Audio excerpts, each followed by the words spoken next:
we're doing something different today. With me, I have 5 panelists who have all been brought in here to have an honest and vulnerable conversation about what seems to be the largest civil rights movement that we've ever seen, Black Lives Matter. But for this panel, we decided to do it a little bit different. For the first half of the panel, you're not going to be able to see any of us. And you also won't be introduced to any of us either. Not until then, that is. The reason we did this is so that we could remove as much bias as we could up front and instead introduce it as we go. So here's how the panel is going to work. For the first half of the panel, you aren't going to see our faces. We're just going to dive right into the conversation and leave it to you to learn about us as we reveal more and more of ourselves through our knowledge, our responses, and our answers to some of the questions I've curated. Halfway through the show, I'm going to get all the panel members to turn on our cameras, and we're just going to continue the conversation by responding to 3 different pieces of content that I've curated and media. And at this point, I'm going to ask you to check in with yourself to see how and if this impacts you any different than the first half of the panel. After that second conversation, then and only then am I going to go around the room to get all of the panelists to introduce themselves. This is when you're going to learn about who they are and a little bit more about why I chose them for this panel specifically. So over the course of the show, while you're listening, I encourage you to sit back, listen, notice, and see what comes up for you. How does it feel to listen first, see second, and be introduced third? What kinds of things are you able to pick up from the panelists in the first half of the show? How about the second half? And does knowing their background and their credentials at the end change anything for you? Why or why not? Okay, so I'm just going to get started. So panelists, why are you here?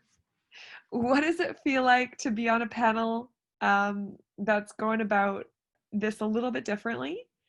And what do you most want to talk to us today about?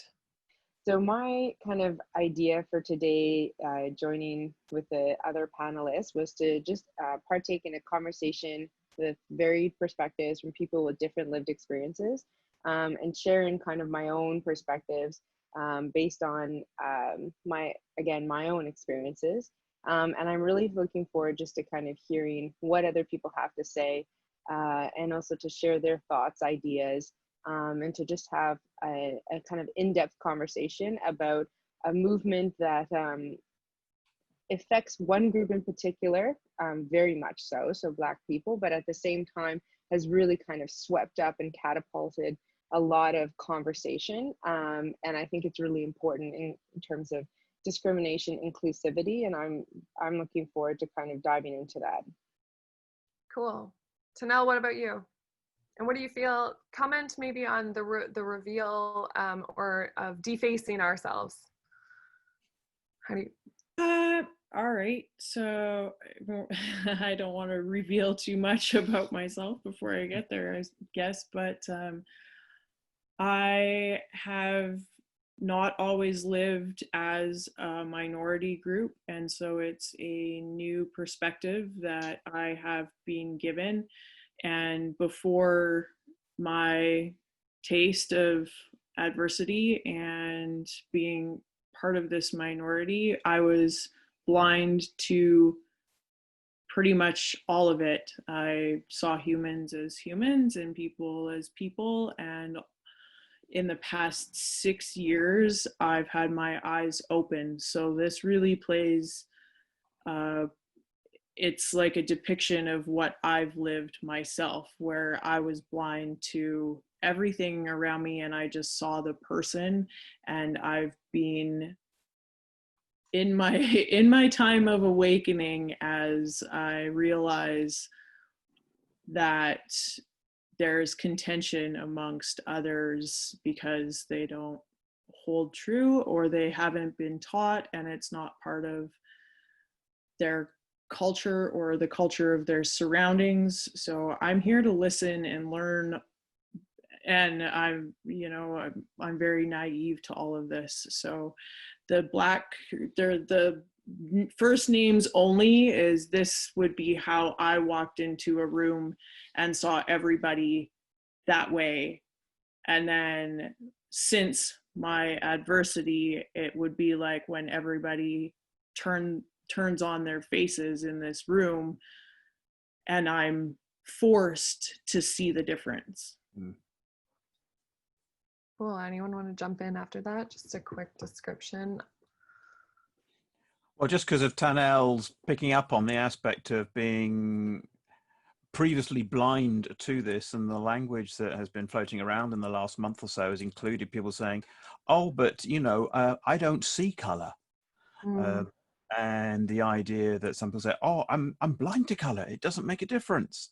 And it's, as much as we mean one thing by that, or they mean one thing by that, we know that's not true.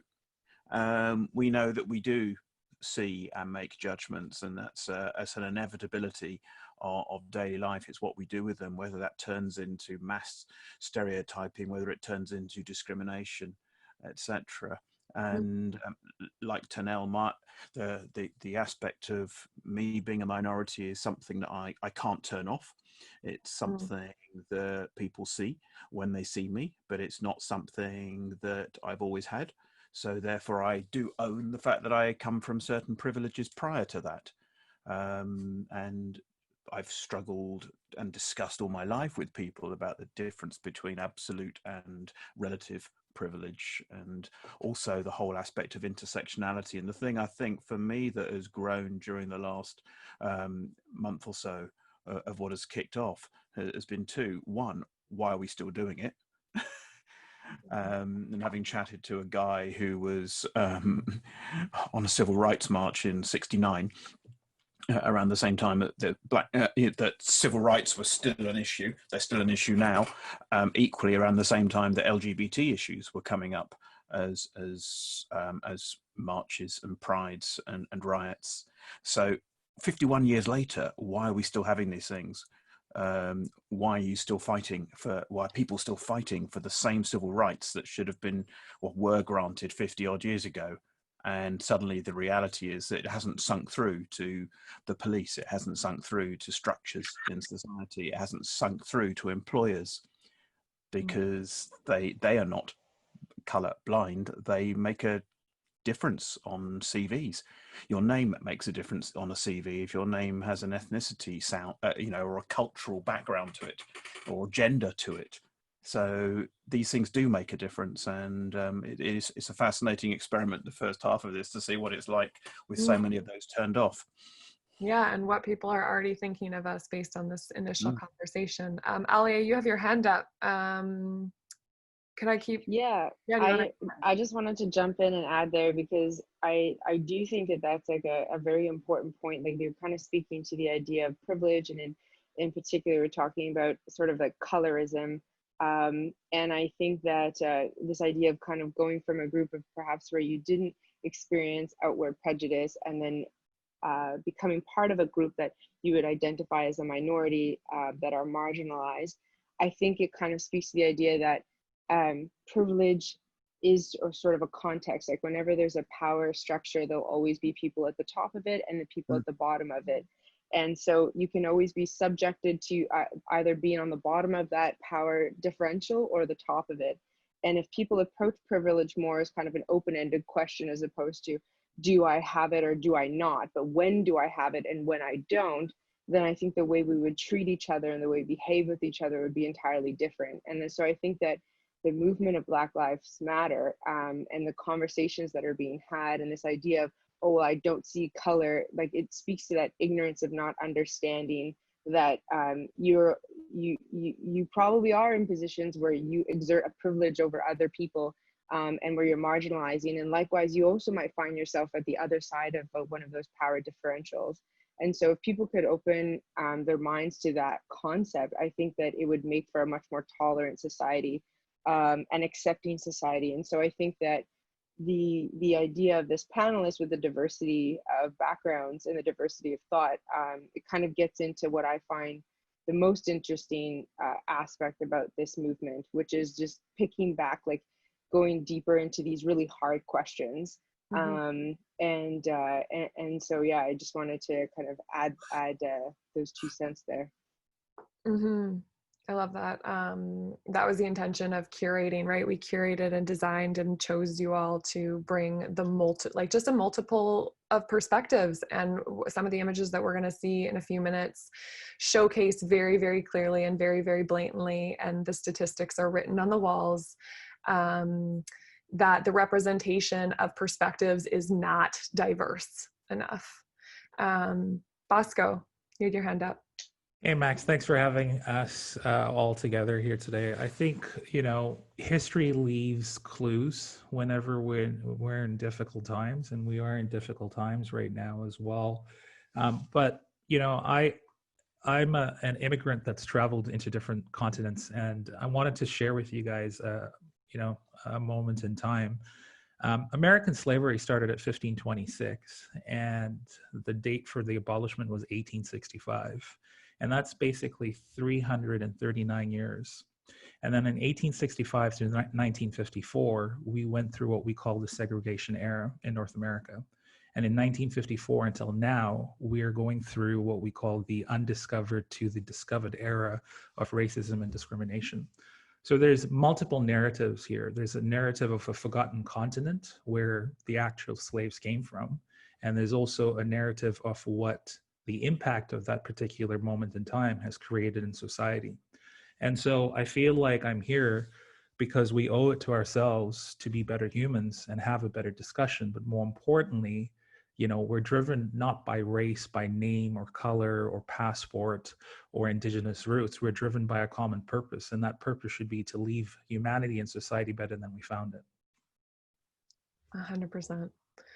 100%. And the way that we do that is that having that multiple perspective view and that input, that feedback loop, so that we can get there. Like, what is stopping us from get there? Because from my perspective, we have everything we could possibly need to advance forward.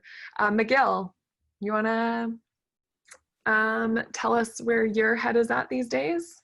Yeah, absolutely. Thank you so much. First and foremost, to echo the sentiments of my fellow panelists, thank you so much, Maxine, for exhibiting the initiative to reach out to each of us individually and to pull us all together so that we as a collective chorus can speak to these pertinent events that's currently going on. And it's currently all of our lived experiences, albeit from the lens, from the backdrop of who we are and our identity. So in terms of where I am and why I was so thrilled to participate in this particular event is because it's very much so dear and near to me, is because a lot of the themes that are currently being discussed, not just as the African American experience, but how it's a microcosm of kind of the broad experience for people of color as they're living in the world. It impacts me directly because of my race, because of the situations I find myself in. And so these are issues that are very much so like my voice, and as a voice that's going to be one among many, to contribute to the educational process that we're currently now actively engaging in as a global community. And I'd just like to pause and think about how beautiful that is. We've in adversity, i.e. the global health pandemic, it's given us a beautiful gift, which is that in our busy lives, we've been taken aback and pressed pause, and now our attention is hyper focused on a lot of these things that, to be sure, and I think some of that comes out in the helpful historical kind of histogram that Bosco just gave in his explanation. You know, these are not new issues. These aren't things that have just kind of cropped up. It's just that we now have this confluence of circumstances that has resulted in a light shining on them in a way that has given a lot more people pause, and more of the right people pause, because again, to be sure, people of color have been sounding the alarm about these things for a very long time.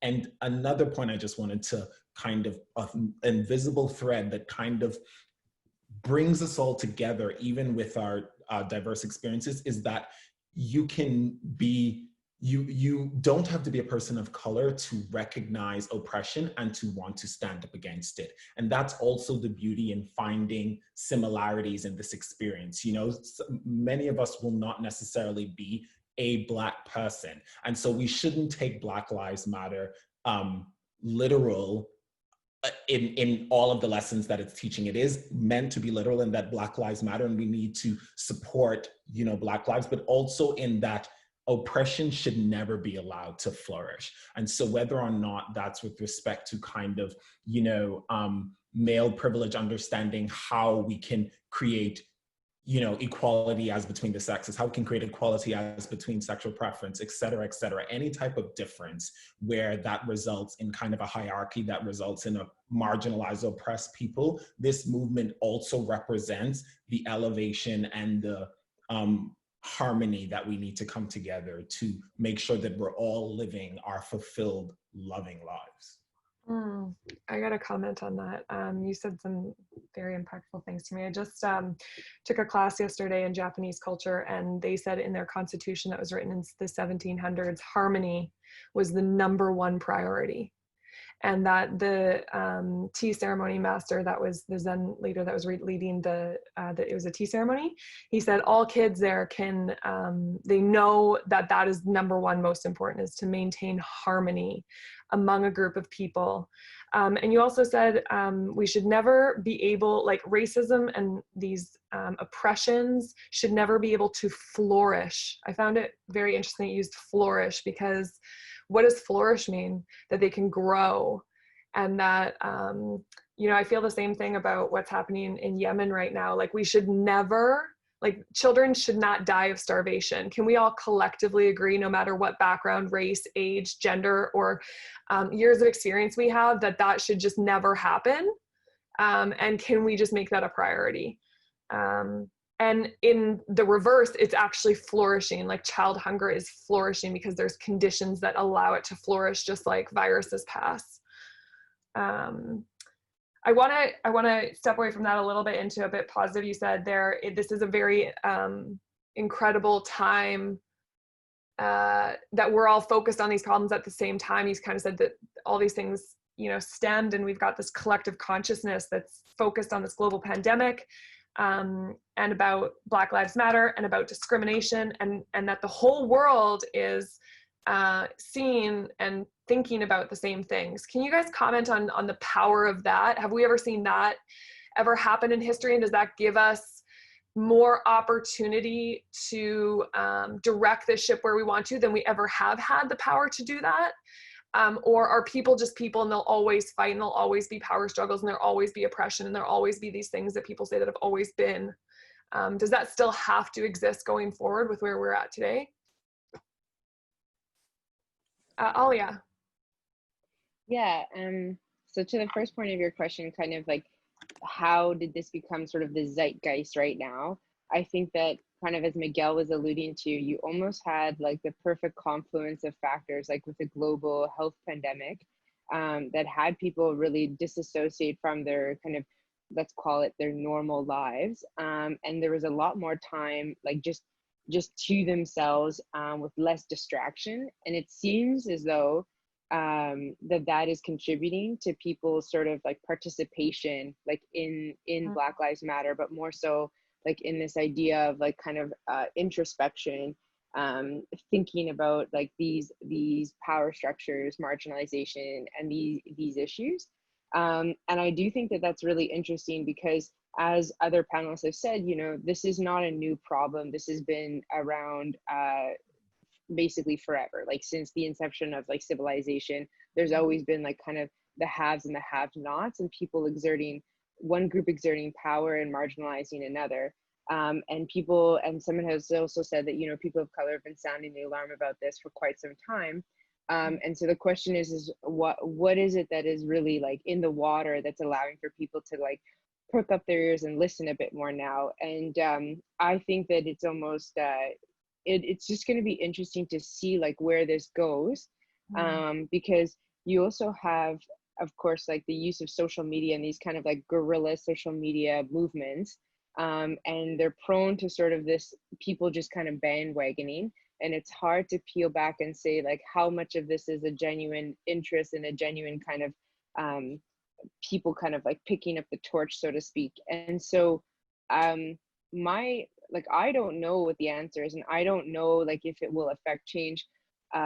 I kind of hope that it starts to be a ripple that turns into kind of a wave that then creates a current. But I think that really does remain to be seen. And I think that when it comes to oppression and again, to use like the word repetitively, I apologize, but marginalization, you really like, you do need to be cognizant of like the potential like for it in order to stop it. So, you know, the idea of people just going back to their lives the way they were before and not kind of being present and not being aware, I don't think anything will change. I think there's always going to be like an opportunity for someone to take advantage of another. And in order to kind of like cut that at the root, there needs to be like a conscious like decision made, like to and so yeah, I don't know. I don't think any of us do. We're gonna keep forming it in our consciousness. I always think if we just keep talking about what we want to happen, that will happen. Katie, you have your hand up.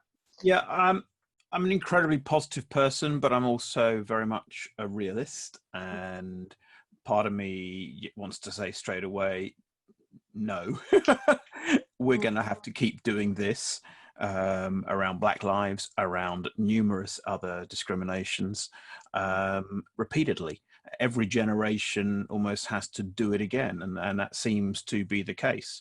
As new people are born, as new people are raised, people are not born racist, but we seem to create racists in every generation, regardless. And whilst civilization has progressed, it does also slip back at times.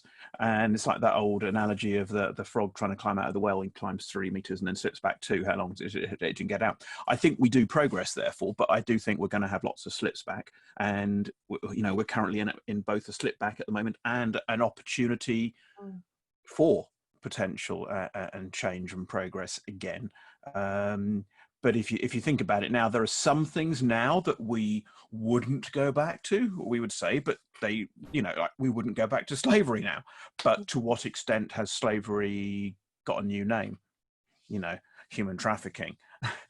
There are different ways. There's, you know, financial slavery. There's many ways in which things rear their same heads and are just rebranded, sadly.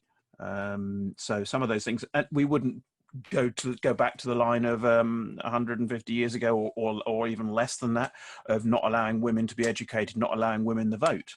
And yet in some countries, the women's right to education has been removed. In some countries which allow people to be LGBT, those rights started to be taken back again. So rights won can be lost, which is why I think we have to remain vigilant. Rights won can be lost. Okay, 2 more comments and then I'm gonna open the pictures up. Bosco, you had your hand up next, and then Miguel.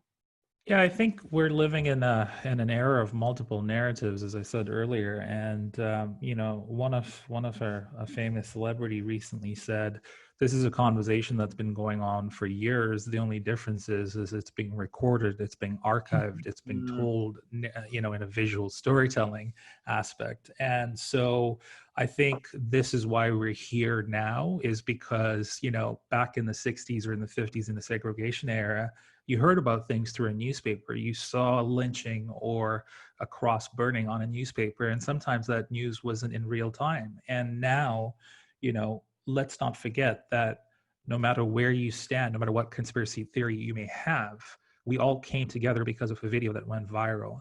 And that video sparked outrage, it sparked compassion, empathy, and all forms of emotions. And, the flip side of that is there comes accountability on all sides of the fence. I have a friend who's a Black police officer in Seattle that just had stones thrown at him. He had to go through forms of hate from the public because he wears a badge, and not because, he has a different color skin or emotion.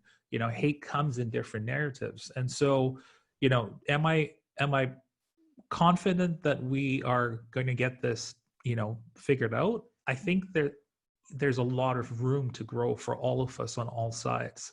Policies need to change. Education needs to change. People need to be less ignorant.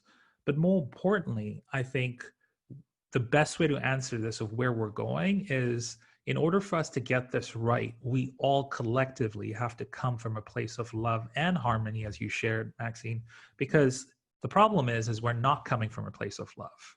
And I say we because I'm referring to the global society. We're not having our best interests at heart. Some people have other narratives and other biases when they come to the table, and other agendas that are not even related to this that end up having that weight on it. So I feel like, rather than saying, am I confident about where we're going, I feel I can say confidently that if we all came from a place of love, we would probably be having a different solution. Well, I mean, lots there. I want to throw one question back at you before I go to Miguel. Is then the work that we need to do, the inner work, the inner just independent self-love work, and that will lead to better policy decisions. And how long does that inner work, is that's probably just like Katy said, we're gonna have to fight for that forever. We have to fight for our rights. They must be won continuously. Do you think we should focus our attention really quick on love? Absolutely. And I think it starts from home, right? Like, just like charity starts from home, I think love starts from home. I can't control someone in another continent, in another country, and their agendas, but I can control my actions. I chose to show up today. I chose to have this conversation. I chose to welcome my doors to people that wanted to learn and wanted to, understand what we've been going through. And I say we as in a man of color. So I think at the end of the day, we all have a responsibility, but it starts with our own purpose and our own drive and our own vision of harmony. Miguel? Thanks, Max. So I guess just several reactions to the brilliant conversation that we've had so far. The first being that while I echo the sentiments of my fellow panelists that we cannot anticipate how successful we will be now that we have, the attention of the world, and we're attempting to kind of leverage that benefit we've been afforded to try to educate people, to try to amplify issues that have been occurring and reoccurring, and that now we're attempting to proffer some solutions to remediate them. We should also acknowledge that there have been, albeit potentially minor relative to the bigger issues that have yet to be resolved, there have been some successes that we shouldn't ignore. For example, there's now a serious conversation, at least with respect to certain American states and or cities, having conversations about constraining certain tactics that the police can use, which more often than not results in detrimental interactions to men and or people of color. And that's positive. There's conversations, although keeping abreast with the news, it seems that unfortunately is not going to go far enough. There are conversations about the legal doctrine of qualified immunity, which tends to sterilize the police from any type of civil action and ensure from an economic perspective that they internalize the negative externalities that arise from their abusive conduct. The fact that we're having a conversation, which admittedly we've had before, but the fact that it's now an amplified conversation that's occurring at higher levels is, again, a small success. So there are, there's cause for hope, I guess, that's part of my response. And I guess just the second response that I wanted to say is that this is something that's very important that dovetails with what Bosco was just sharing, which is that we need to understand that systemic problems require systemic resolutions, right? And so we cannot fall into a potential trap in that we hyper focus on, well, you know, the unfortunate death of George Floyd resulted from gross police misconduct. And so we're only going to focus on policing and how that works, right? This is an issue that unfortunately weaves its way into the fabric of society writ large, and we need to kind of use this issue and this platform that we've been given to zoom out and think macro level about how the society that George Floyd grew up in and that Chauvin grew up in resulted in that interaction between them, because it's not just when he put on his uniform as a police officer, it's also found in ways in terms of their schooling, the neighborhoods they came from, how their economic, social, political lives have kind of converged to that unfortunate situation. And so just, we need to be mindful that we need to be kind of comprehensive in our thinking about addressing these issues. That's a great point to stop. So I'm just going to comment on the systematic problems require systematic solutions. And systematic solutions take a long time to build and implement and make habitual and spread and upkeep and maintain. And what I'm going to do is I'm going to share my screen and I'm going to bring up some images. And I'm going to ask us to focus in on Miguel's last point when responding to these images about systematic problems require systematic solutions. And I want to now focus the conversation on solutions-based thinking. Yeah, let's reveal ourselves. Feel free to turn on our camera, and I want the audience to just feel how just anything changes if it does for you. Okay. Hello, everyone. Hello. First topic, first slide, the definitions and words racism and discrimination. And if you could just comment on your feels around these two words and whether this civil rights movement has actually just highlighted all the discrimination that's been happening, if it's one and the same, if they're different, and how we feel about them. Who wants to comment? Bosco. So I think there's differences, absolutely. And I think I've encountered different formats of this as well. But someone who's very dear to a lot of people living in Africa has once said, no one is born hating another person because of the color of his skin or his background or his religion. People must learn to hate. And if they can learn to hate, they can be taught to love. Love comes from more naturally to the human heart than its opposite. And that was a famous quote by Nelson Mandela.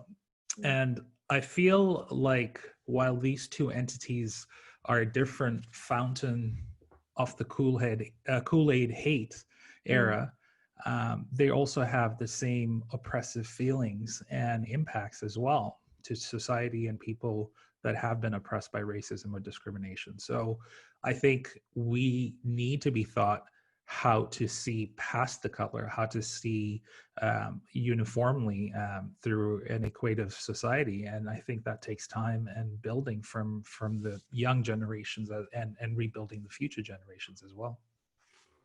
The parts in the definition that like made me really pause and reflect on this were like discrimination is like the difference between one thing and another.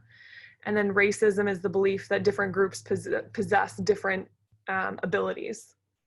And so what I was thinking about, like have all of us, or the room that I've chosen, I feel like, you know, a lot of us have experienced discrimination, but is that fair to feel that discrimination and apply it to racism so that you can relate, or is it not?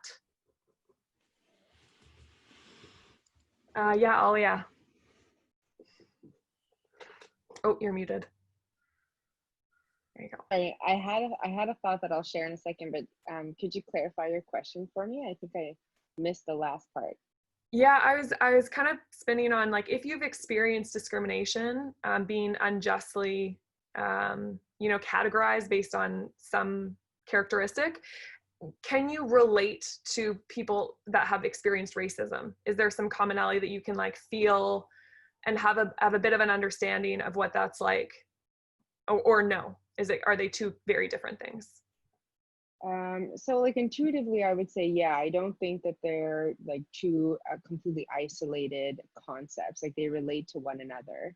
I think you're kind of getting into what I would describe as sort of, when you're a part of a minority group, the minority is subjected always to the stereotype that is afforded to them from the majority. And so, a minority group, like a minority participant, let's call it, they don't have the liberty of being free from that stereotype. And so they'll always be viewed through the lens of it.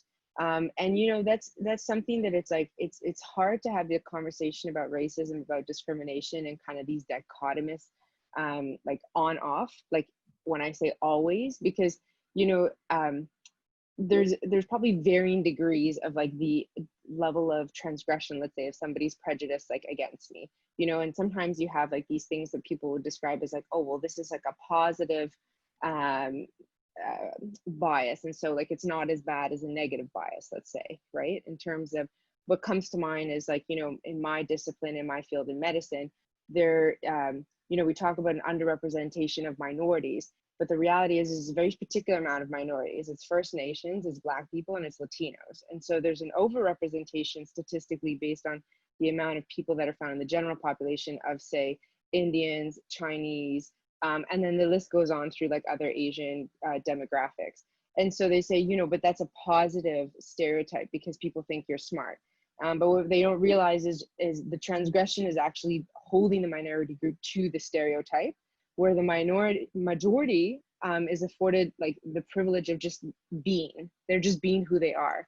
And the reason for that, I think, is because when you're part of the majority, there's an inherent understanding of the diversity of that group. And so you understand that it's like, I may be, let's say I'm white and these are my interests, and it doesn't fit with maybe the stereotype of what it means to be white, but I understand the inherent diversity within this collective of whiteness. And so I'm not subjected to being like imprisoned by it. And so sorry, that was like a bit of a verbose thought, but it kind of plays into what I wanted to also respond to, is this kind of idea of when we're talking about racism and discrimination, and Bosco was talking about from the quote from Mandela about love. I think that, these are very like powerful thoughts, powerful ideas. But I think one of the challenges is that people think of themselves as kind of like, this good or bad. And so if I'm racist, I can't be good because that would make me a bad person. But I know I'm inherently good, and I'm not racist because I don't see color, or I don't abide by like these certain ideas, these concepts. And I think to affect change, in like, let's say, countries and societies like Canada, where we talk about, oh, well, we're multicultural, we have a lot of diversity, we need to actually peel it back a bit further, step away from this idea of good and bad, and start to realize that, it's more than that. It's not just, oh, we can battle this by loving people more. We need to actually start to kind of like realize specifically what it is that, I spoke again about before, power structures, and like when you're atop of one or on the receiving side of one, and you need to be a little bit more, someone had a word that it's escaping me, but you just need to be a little bit more cognizant of how you're kind of, careening through life and the impact that you have on others. And I think that piece is the education piece that won't just necessarily come to you from like deep reflection, but comes to you through like active education. So, conversations such as these with these panelists, reading from different perspectives. This is the kind of like work that I feel needs to be done right now. I like the end of that, like the active education, which is the systemic solution in my mind. Active, what does active education mean? What are we educating? I mean, you said a lot of things in there, but that's a round out. And I kind of want to take what you said and point a question to actually towards Tanelle and Katy and ask you guys if you feel like you could relate, because Alia signaled that there's lots of different races, Indigenous, Chinese, Black, but there's also discrimination against able-bodied, not able-bodied, gender. And I wonder if both of you could speak to that, whether you feel like you've felt racism, even though you're white, based on other forms of discrimination, if you can relate to racism a bit more, if you could comment. Can I jump in first, if that's okay, Tanelle? Absolutely. Simply because I don't know whether the word you were looking for, Alia, a minute ago was awareness and alongside cognizance or something like that. But I think that is critical. And you just put the question to us: are the different discriminations that Tanelle and I have faced as a, could we call that racism? No, we call it discrimination and prejudice. Still, Not call it, but feel could relate more. Yeah. Yes, I have interesting conversations about this all the time with my neighbour who co-founded Black History Month in the UK, and cool. Because she has questions around gender, and I have, well, we have continual discussion around gender and race, because she argues that both gender and race are human constructs, are man-made constructs, are oppressive constructs. You know, and I quite happily describe myself as both transgender and gender critical, which, in the sense that it's a construct I don't want to have to abide by, in the same, but at the same time, someone born female can't really change that construct. Someone born Black can't really change that construct. It is up to the change to happen in the majority, in the society, etc. And whilst in the encounter between a police officer and a Black guy in the street, it might appear to be simple and black and white what's going on in that moment. If, as I think it was Bosco was saying earlier, if the other person is actually a Black police officer, this is creating a whole new paradigm of what's going on as well. And what I found is that also the good and bad is the us creates an us and them. We're far more complex, we're far more flawed than that as human beings. Just because you're a minority who's experienced discrimination, prejudice, oppression, hardship, disadvantage, whatever that may be, doesn't make you automatically a nice person towards another minority, or even people within your same minority. And your experience of being a minority is going to be different to another person of the same minority, because we'll also then have other relative privileges. So, you know, I might be trans, but another trans person might have a better or a different experience because of passing, because of wealth, because of socioeconomic aspects. So a lot of those things intersect. I think it's Patricia Hill Collins talked about a matrix of oppressions, or you know, a matrix of discriminations, and I segue that into a parting comment from my favorite feminist, Audre Lorde, which is that we don't live single issue lives. You know, and she experienced at least 4 multiple discriminations that intersected, and in different places. Ableism, homophobia, misogyny, and racism were all intersecting, if not a fifth, in terms of socioeconomic status at various points. So we live complex lives, and society treats us in different ways. So yes, I can answer to the fact that yes, I've experienced discrimination and prejudice, but I would never say that my discrimination and prejudice is equal to anyone else's. And I would never use that to say, oh, I understand. Yeah. Because you can't. It's got to come from the other person, which is why we need to listen. At which point, I'll shut up. So good. I love that. I also love like the idea of like we have a matrix of oppression, and to me then we need a matrix of solutions and a matrix of understanding. Tanelle, if you want to comment, and then I'll hop on another picture.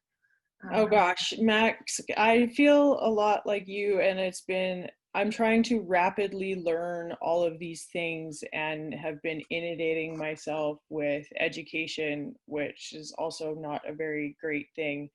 But with Katy and saying, listening to understand everything. And this is where I'm at, because until this Black Lives Matter movement in the States, and me still standing up for, rights of all abilities across all backgrounds, because it doesn't matter what individual is, say, sitting in a wheelchair, if you're all, from 6 different countries sitting beside one another, the last thing you're talking about is a discrimination, or, you're not talking about racism ever, you're talking about discrimination. So I am a white Canadian girl, and racism towards me, I've traveled the world and I don't feel it.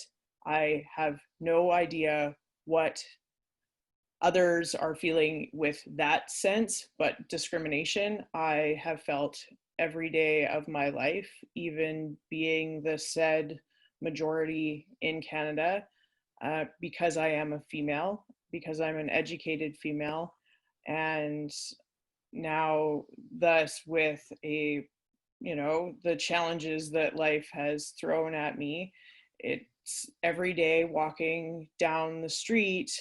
For many years, I have been called upon and accosted in, some nice manners and others not so nice manners. So, there's relatabilities between the two. But again, like Katy said, I have no idea what racism is.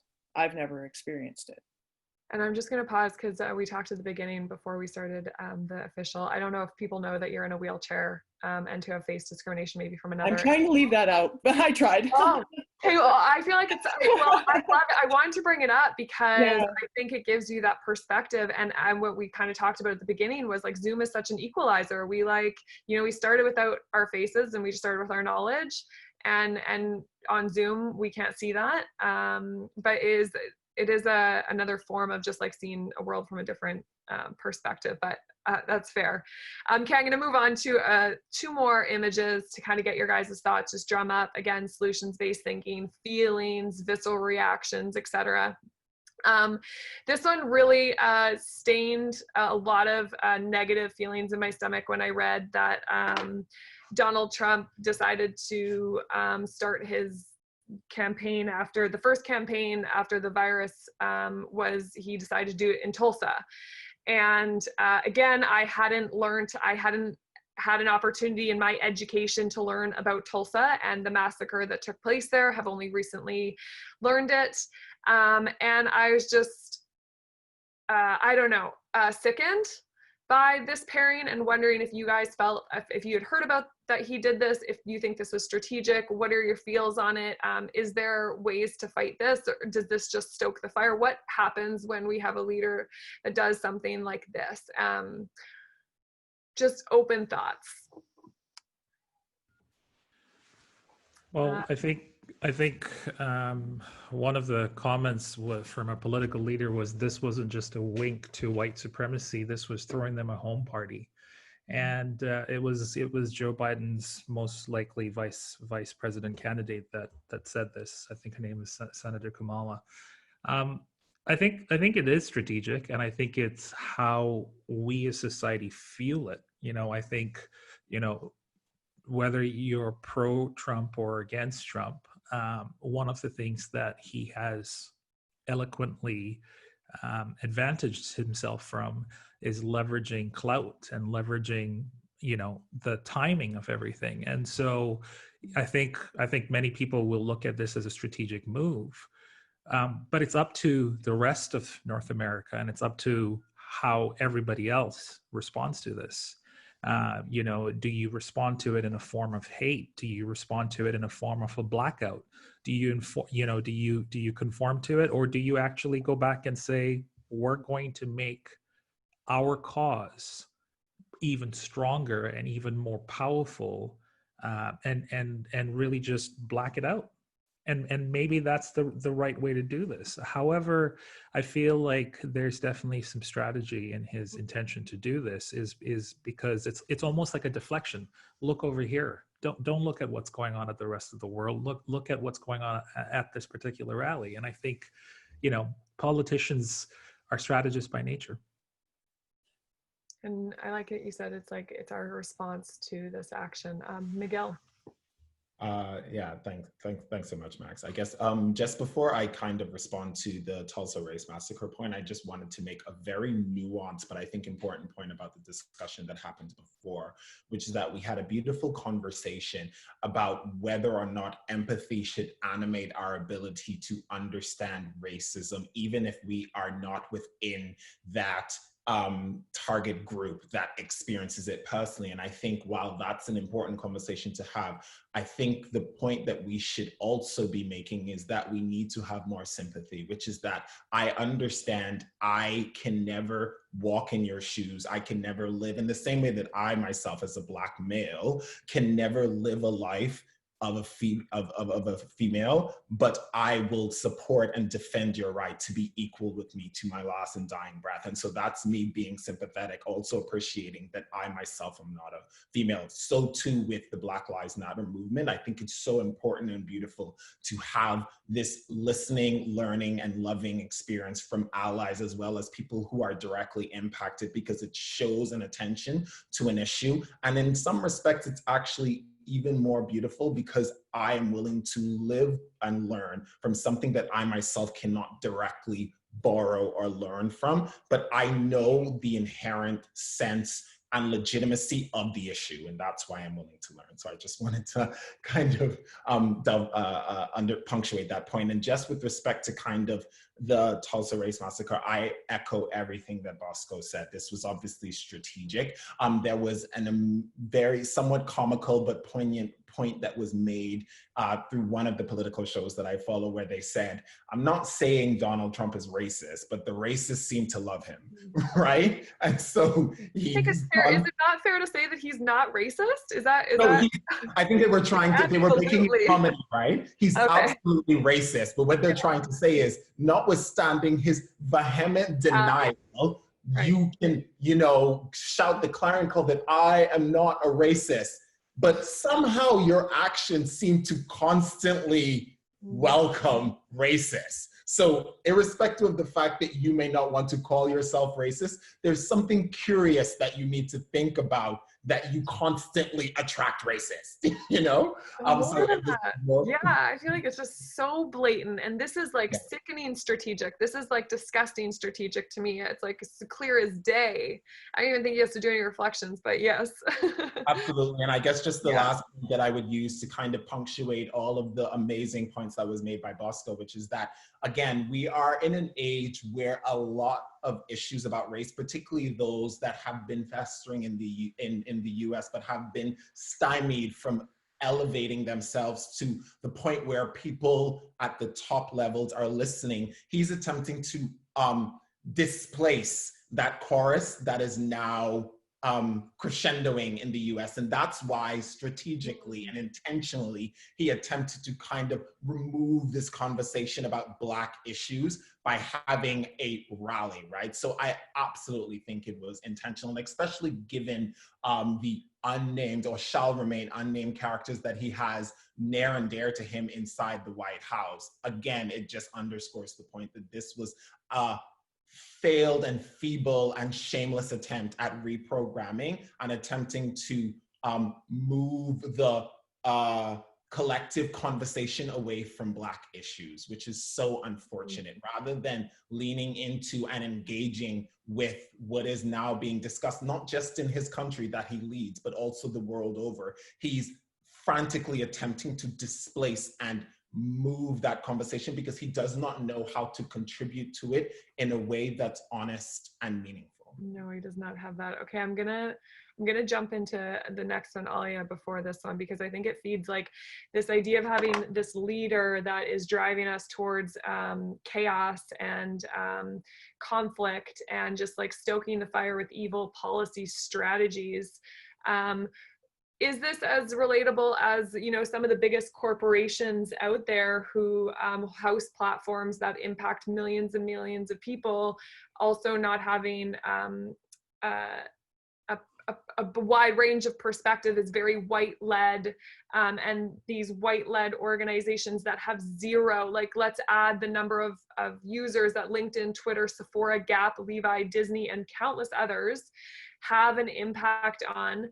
Not having anyone at the helm thinking about solutions based, you know, that we're going to have to embed these systematic solutions.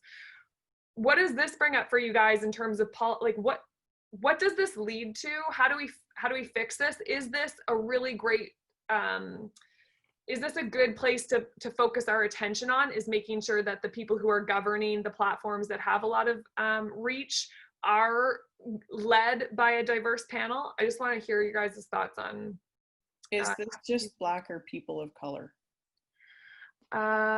It's this one was from Black Lives Matter, so I believe this one's Black. I mean, the statistics are that they're pretty white boards, also very male dominated.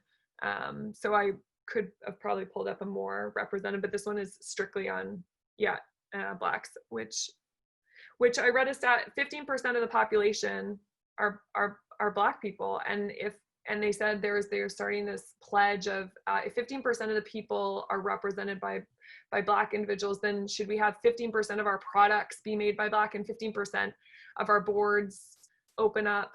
Is that how we should map? Because then we can actually, that's a very strategic document that has smart and measurable, achievable goals based on the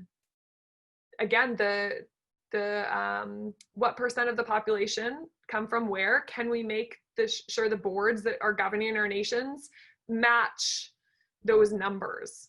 What would that lead to? Is that a good place to focus our attention going forward? Alia. Thanks. Yeah. So, well, speaking to this slide, and so like, I feel like what it kind of is getting and touching upon and your question is sort of this idea that kind of like an affirmative action type approach, which we make a conscious effort to have like our leadership like reflect the demographics of the populace. And I think like, so I can speak to kind of medicine. So I think that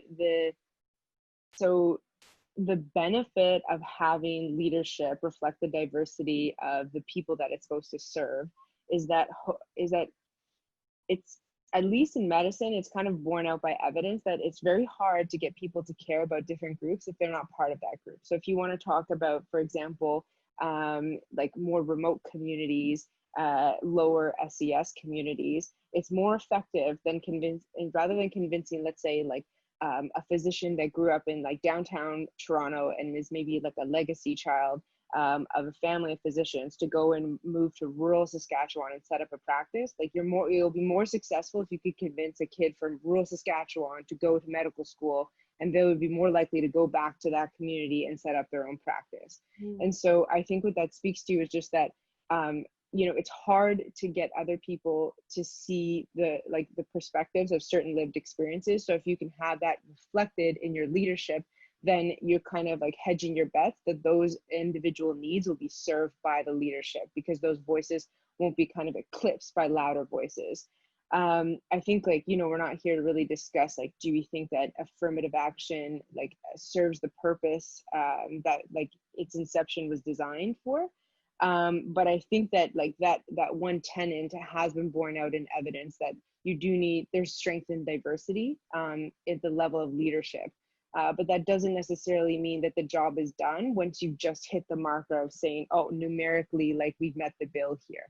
There's much more to it, right? It's just sort of like one approach to get to that end. But definitely there are other means. Cool. I like it. Katy?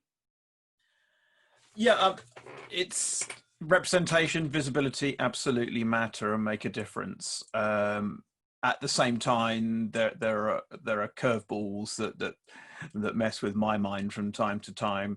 And a lot of people right now are saying bring back Obama, and nobody again is perfect. Nobody manages to change everything. It's been a thing for centuries that whoever is the king or the president, there's usually a series of advisors, or a pope. There's usually a series of advisors preventing them from changing too much anyway, and which is in part back to the systemic aspect of institutional and perpetual discriminative aspects of society, that one person with the best vision in the world struggles to change on their own, which is why you need massive systemic change, and you also need a tide of change in society.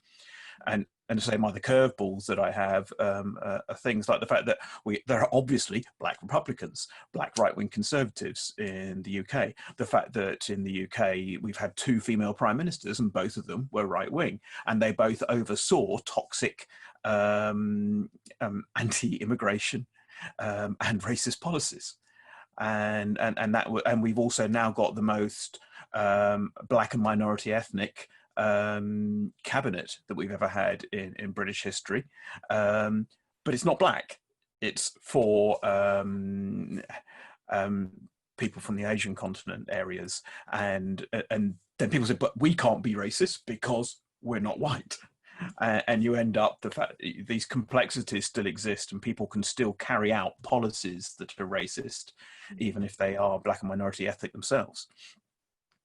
It's true, but do we reduce that risk? So Alia was saying too, like, we can achieve these numbers, but the numbers can have more impact depending on what the numbers are driven. I really like the example of, educating someone in Toronto to come to Saskatchewan to provide medical services rather than hiring someone from that community to do it because they'll stay there. And then thinking about having this broad representation at our leadership board. Yes, it's important. Yes, we can identify why it's important. But yeah, it's just, I feel like that moves the mark quite a bit, because if you have different perspectives at the table, I've seen running my company, if I have different perspectives at the table, my company gets stronger every day and at a compounding rate, because I don't know what I don't know. And the more viewpoints I can kind of collect and download into my body, the more equipped I feel. I feel my team is stronger. I feel my leadership board is stronger. I feel like the ideas we come up with are stronger. So yeah, I wanted to pick this slide because I figured, I was like, what would a world look like? What I think about is if all these big companies that do influence and impact so many people's lives were diverse, what would their policies look for? They might not be perfect, but would they be remarkably better than they are right now? How colorful would that organization be? How much more wealth distribution would be happening at those organizations? What would they be spending their profits on? Would they have rules about where their profits go? Would they get certified to think about those things? Like, what would these companies look like if they were constructed from the beginning with a very diverse panel of thought? That's just like my thought. Okay, we're kind of reaching the end of our time. We went a little bit over. So what I'm going to do is I'm going to stop sharing my screen.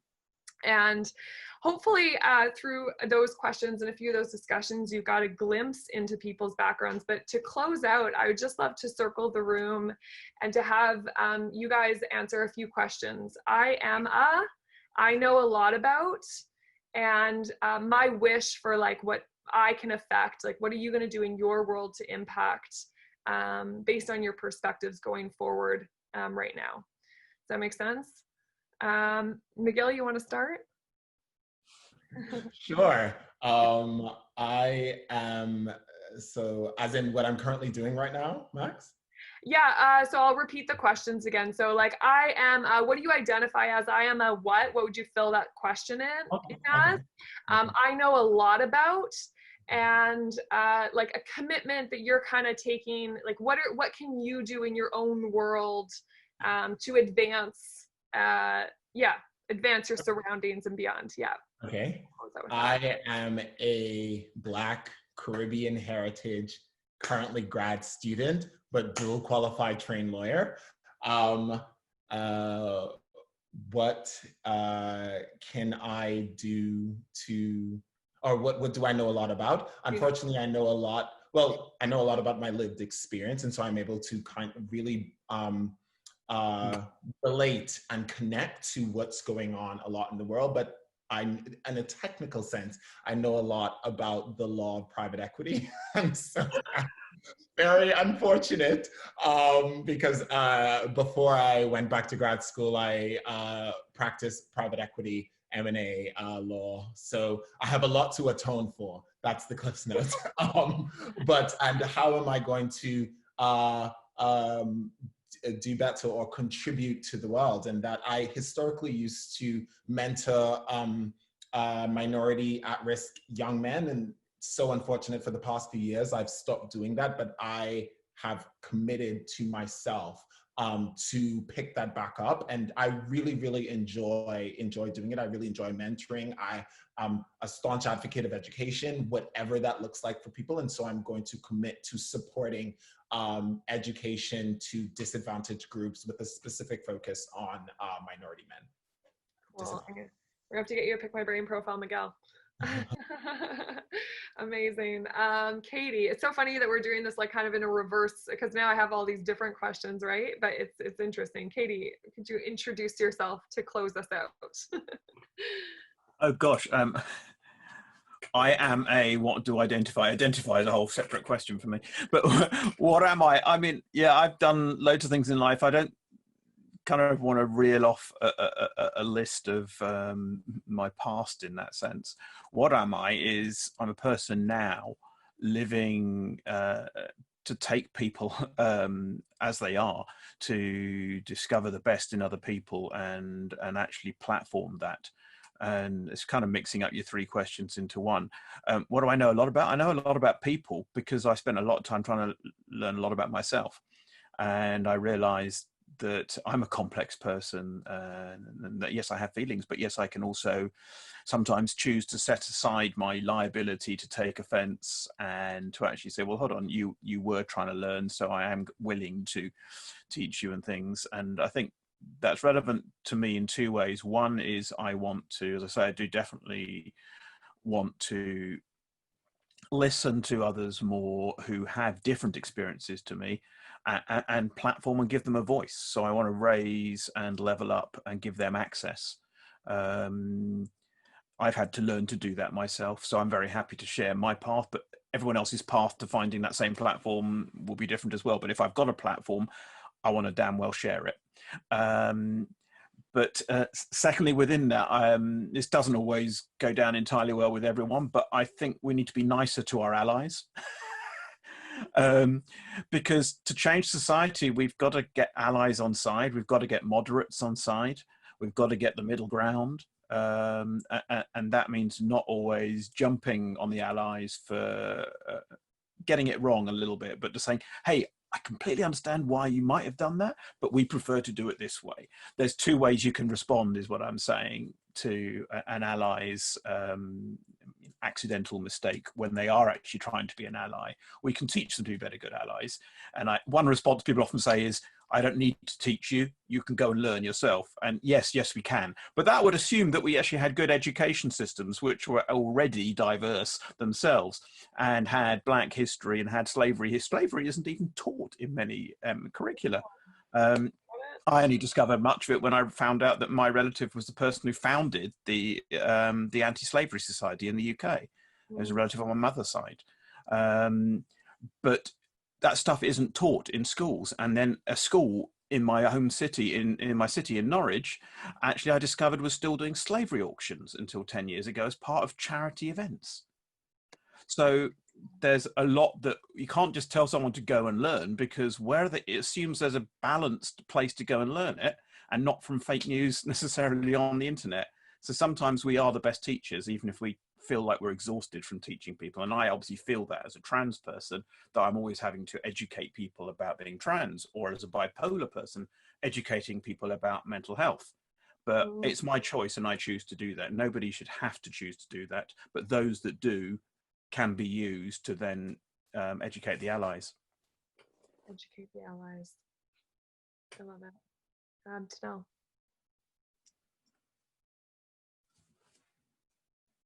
Muted.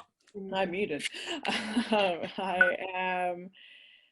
I'm a Canadian, white, 33-year-old paraplegic who sustained a spinal cord injury at 27 years old and had zero taste of adversity before then. I have since founded a charity and flipped my entire life mission to creating a world where there is barrier-free access for individuals. And until this entire movement, I legitimately, like, individuals was just people. All humans are humans, and whatever ability you are, just like come and let me try and facilitate you and help you the best that I can. It's a need that I see all over the world, from the third world to the first world, and I'd like to just morph all the things that I know and all the education that I can absorb to influence and create these role models for kids. There's so many people that focus on the kids, but these kids are growing up without any role models, and these adults that can be these role models are quiet and they don't have a means to access things. And if I can help, I'm gonna help. Role models. That's my hashtag for yours. Amazing. Alia? Yeah, so I am well, I guess so. Yeah, my background is mixed, like, so European on one side, East Indian on the other. In terms of my identity, like, I identify as Canadian. I don't actually like necessarily say like I'm a person of color, but you know, like, for other people will like throw their own identities onto me. I'm also a physician. Yeah, much to kind of what Katy was saying, like, I don't really want to rhyme off like everything that I am per se, but what I do know a lot about, so definitely like medicine, and one of the things, like, in terms of like my like commitment, we'll say, or what my interest is much as similar to what Miguel was kind of speaking about in terms of mentoring. My background into medicine was very different. And I felt it really important to kind of like break down that sort of barrier and that information asymmetry for applicants and people getting into medicine and then into residency for their postgraduate education in medicine. And I kind of felt very early on that it's like, if I wanted my peers to reflect a certain demographic, then I had to make an effort to try and help that happen. And so, yeah, I found that mentorship was the easiest way to do that. And so that's kind of my commitment. Like, I just want to be, and also what Katy was saying about how, you know, there's an importance in sort of like educating allies, and not necessarily asking them to do all of the education themselves. And I think that it's very real that some people are fatigued by just always having to repeat their own perspectives and kind of justify like where they're coming from. And there are other voices that don't necessarily feel that burden. And I think it's important, if you fall in the latter, then to kind of use platforms like, say, like yours, Pick My Brain and what have you, to kind of elevate that and say, well, you know what, you can talk to me because I'm comfortable with it. And so really, like, that's what I want to do, like with my expertise, and just kind of say, like, if you want to drop me a line sort of thing, then I'm happy to help. Awesome. I'm happy to help. That's so good, right? And sometimes that's why I'll go last, but having that open and very, like, I need to know that you're open to help so I can come. Otherwise, yeah, exactly. like, you don't know, and you don't know how far you can go. And I think we're missing so much opportunity because of that. Yeah. Bosco. Muted? No. Mm-hmm. Okay, I just wanted to make sure I was on mute there. Yeah, I'm a human first. I'm a proud person of color as well, and I'm also a sign that people of different color got together, and I'm basically living proof of that. So essentially, I was born in Tanzania, but I have Portuguese, Indian, and Irish roots, and I moved to Canada, and now I call Australia home. So maybe I'm also lost in perspective when it comes to finding home.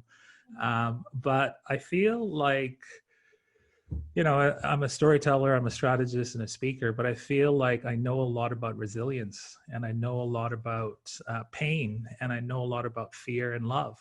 And so I feel like, you know, at this time where people are being made fun of because of their background, or judged, or, you know, being victims, you know, being oppressed, I guess. There's a saying that says, when you're being made fun of, I will take you swimming because we all sound the same underwater. And I think we all bleed the same as well. So I feel like I know a lot about resilience, and I'm committed to being a catalyst for change and being someone that represents a community, a growing tribe and community that evens up the gap and bridges the gap. And you know, whether you like it or not, we do live in a time of walls. So you know, some will try to jump over the walls, some will try to find a way under it. I'm just going to be a guy that's going to throw some paint on the wall and put some color on the wall. Mm, nice. I haven't heard that. That's really good. Instead of break down the walls. In that Japanese tea ceremony I was telling you that I attended, they said in their culture they don't say they're going to kill the virus. They're not like America is very like, we're going to kill the virus, we're going to sterilize, we're going to disinfect. In Japanese culture, it says we're going to avoid the virus, we're going to walk around the virus. And to me, that kind of triggered like, we're going to paint the fence instead of bulldoze the fence. It's interesting. Really quickly, for me, I would say I am, I'm an entrepreneur first, an economist second, and the CEO of Pick My Brain third. I know a lot about monetizing the unquantifiable. I know a lot about how to monetize and productize knowledge. And I also know a lot about how to stoke and find out people's, like, their wealth of information that's behind them, and find a way to make that searchable on a database. And my commitment going forward, I'm slowly onboarding this group of individuals into a system that are genuinely just open to sharing their knowledge. They're putting their hands up and say, this is who I am, this is what I know a lot about, this is my background. If I could support and help you in this way, I'm open. And I have a belief that if the world, you put their hand up and we could categorize it very systematically, then the opening of those two people finding each other increases exponentially. And so I'm on a mission to make the world's brains more creatively available, accessible, and useful to society. And in light of what has recently happened, I kind of made a commitment to do 12 panels. So this is my first panel, so kind of like figuring it out as I go. And I just wanted to pull topics and then think of my database of human beings in my life and bring them together to have vulnerable conversations in a unique way, to give us all an opportunity to share. So I'm going to wrap up. That was kind of the intention of this. I hope you guys had a good time just sharing. It was really fun to just like play and design this as we kind of came. And yeah, I'll be doing a few more of these. Thank you guys to the participants from all around the world for tuning in. Thank you for allowing me to go over and fumble my way through this, just like I'm fumbling my way through life and learning as I go. And I'm gonna, yeah, I'll end it at that. Yeah, so thank you.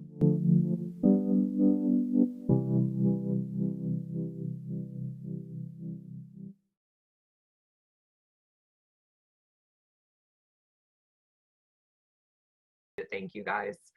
That was really a lesson in just do it as it that just kind of formed as it came. Everybody just had such amazing perspectives, very thoughtful, very interesting. To echo what Bosco said in terms of having the ability to hear the perspectives and thoughts of people who have experiences that I personally cannot relate to is so invaluable.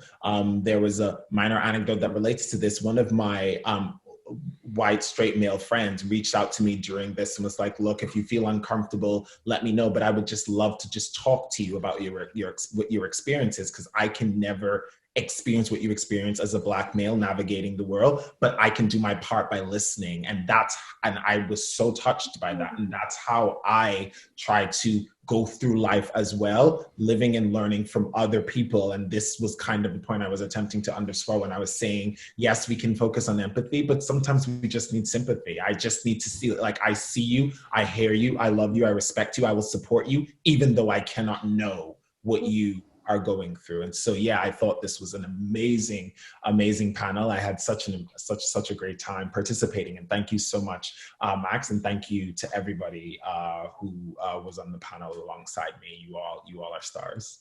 Well, thanks, Miguel. That re-education too. I just like keep hearing that because I'm like, there's just so many broken rules that we need to re-break, and that's just like so much learning. It's like we have to all go through this giant divorce and habit change together, and we know how hard that is for humans to do. It's like the only time I might quote Gwyneth Paltrow when she was like conscious uncoupling. Amazing. I do like that uncoupling, the word that she did push that out, that yeah, we do have to uncouple. I like the way different people have said, look, I'm a human first. Yet the world treats us as different because of multiple differences about all of us. And actually, this was it was fun to twist the panel and turn it on its head. It's the fact that we heard, we listened, and we obviously agreed amongst ourselves to be conscious of giving each other space to talk by actually using Zoom's blue hand to say me next, etc., or whatever else. So we gave space to each other, and we didn't know even entirely who we were giving space to because we didn't know each other's full backgrounds or credibility for being here, etc. And I think that gives us the chance to treat other people we meet in life the same way, to encounter the human being in front of you. Not the color of the skin, not whether they're 5'6" or 6'5", not whether they're in a wheelchair or running around, not whether they're male or female. Yes, it's inevitable that we will use those cues and clues to determine our own, fear, fight or flight safety aspects. But at the same time, in most situations where it is safe-ish, to actually treat the person in front of you as an unopened book.